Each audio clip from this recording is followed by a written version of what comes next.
দেশের সার্বভৌমত্ব রক্ষা, জনগণের জানমাল এবং রাষ্ট্রীয় গুরুত্বপূর্ণ সম্পদ ও স্থাপনার নিরাপত্তা সহ সার্বিক পরিস্থিতি স্থিতিশীল রাখতে কাজ করে যাচ্ছে বাংলাদেশ সেনাবাহিনী। সোমবার ব্রিফিংয়ে সেনা সদরের মিলিটারি অপারেশনসের স্টাফ কর্নেল মোহাম্মদ শফিকুল ইসলাম বলেন, সেনা সদস্যরা আইন শৃঙ্খলা রক্ষায় অন্তর্বর্তী সরকারের সংশ্লিষ্ট মন্ত্রণালয়, আইন শৃঙ্খলা রক্ষাকারী বাহিনী, স্থানীয় প্রশাসন, বিভিন্ন সংস্থা, গণমাধ্যম এবং সাধারণ জনগণের সঙ্গে সম্পৃক্ত হয়ে সমন্বিত প্রচেষ্টার মাধ্যমে সার্বক্ষণিক সক্রিয়ভাবে দায়িত্ব পালন করছেন। ব্রিফিংয়ে গত ২৮ ডিসেম্বর থেকে ১৬ ফেব্রুয়ারি পর্যন্ত কার্যক্রম তুলে ধরে বলা হয়, গত ৫০ দিনে ১৭২টি অবৈধ অস্ত্র এবং ৫২৭টি গোলাবারুদ উদ্ধার করেছে সেনাবাহিনী। এ সময়ের মধ্যে দেশের বিভিন্ন শিল্পাঞ্চলে ৮৮টি অস্থিতিশীল পরিস্থিতি এবং মূল সড়কে ৩০টি অবরোধ নিয়ন্ত্রণে সেনাবাহিনী সক্রিয় ভূমিকা রেখেছে।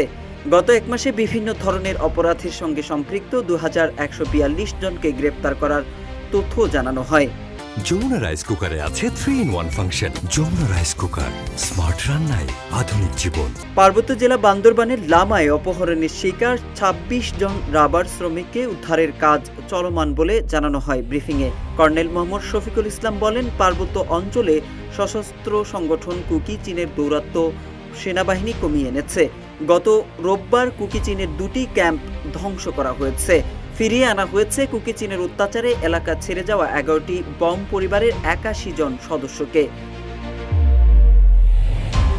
বৈষম্য বিরোধী ছাত্র আন্দোলনে আহতদের অনেককে সেনাবাহিনী চিকিৎসা দিয়েছে বলে উল্লেখ করে কর্নেল শফিকুল ইসলাম জানান, এ পর্যন্ত মোট ৩,৮৫৯ জনকে দেশের বিভিন্ন সিএমএইচে চিকিৎসার ব্যবস্থা করা হয়েছে, যার মধ্যে ৪১ জন এখনও চিকিৎসাধীন।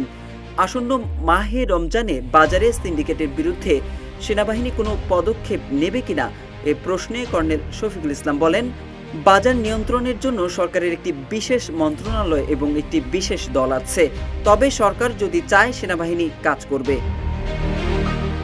মোহাম্মদ সাইফুল ইসলাম, ইত্তেফাক।